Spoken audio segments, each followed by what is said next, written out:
নমস্কার বন্ধুরা, আমার চ্যানেলে আপনাদের সবাইকে অনেক অনেক স্বাগত এবং অনেক অনেক ভালোবাসা। বন্ধুরা, আপনারা সবাই কেমন আছেন? আশা করি যে যেখানে আছেন খুব ভালো আছেন, আমিও খুব ভালো আছি। তো বন্ধুরা, আজকের রেসিপি হলো সর্ষে বাটা দিয়ে পুঁই শাকের চচ্চড়ি। তাই আমি কিন্তু পুঁই শাকের সঙ্গে আমি অন্য কোনো সবজি নিইনি, খালি পুঁই শাকই নিয়েছি। তো এই রেসিপিটা আমি কীভাবে করি, কী কী দিয়ে করি, পুরো রেসিপিটা দেখবেন। দেখার আগে বন্ধুদের কাছে অনুরোধ করব, ভিডিওতে অবশ্যই একটি লাইক দিয়ে না টেনে পুরো ভিডিওটা দেখে সুন্দর একটা কমেন্ট করে আমাকে আরও উৎসাহিত করবেন ভিডিও করার জন্য। এদিকে কিন্তু কড়ার মধ্যে আমি পরিমাণ মতো সরিষার তেল দিয়ে দিলাম কিছু কালো জিরে।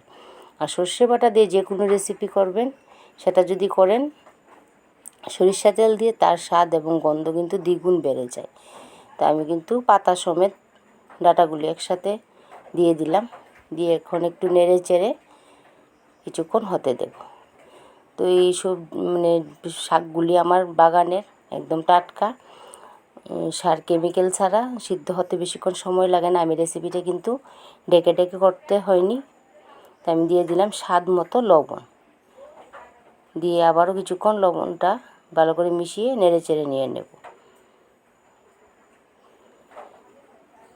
তারপরে আমি দিয়ে দেব পরিমাণ মতো হলুদের গুঁড়ো। দেখেন আমার সবজিটা কিন্তু অনেকটাই কমে এসেছে, জলটাও প্রায় শুকিয়ে এসেছে। এই পর্যায়ে আমি দিয়ে দেবো হলুদের গুঁড়ো।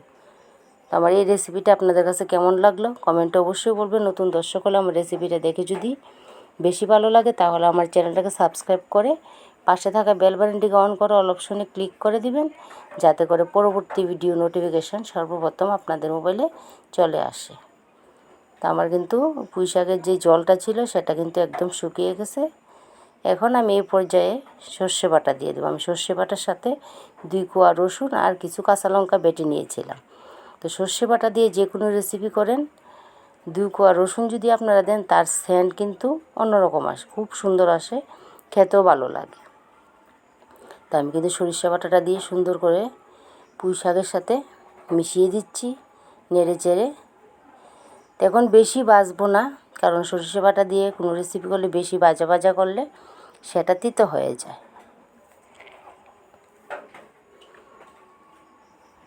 এই রেসিপিটা দিয়ে কিন্তু গরম গরম ভাতের সাথে অসাধারণ লাগে বন্ধুরা।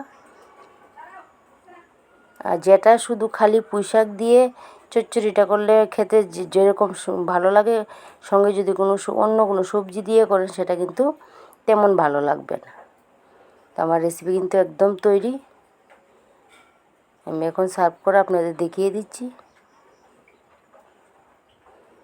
এই রেসিপিটা হলে বলেন তো বন্ধুরা, গরম গরম ভাত হলে আর কিছু লাগবে? আর কিছুই লাগবে না। তা আজকের মতো এখানেই রাখলাম, চলে আসবো নতুন কোনো ব্লগ বা রেসিপির সাথে। ততক্ষণ পর্যন্ত সবাই ভালো থাকবেন, সবাই সুস্থ থাকবেন, আর সবাই আমার পাশে থাকবেন। এই হলো রেসিপির ফাইনাল লুক। দেখতে যতটা লোভনীয় হয়েছে, খেতেও কিন্তু ততটাই সুস্বাদু হয়েছে।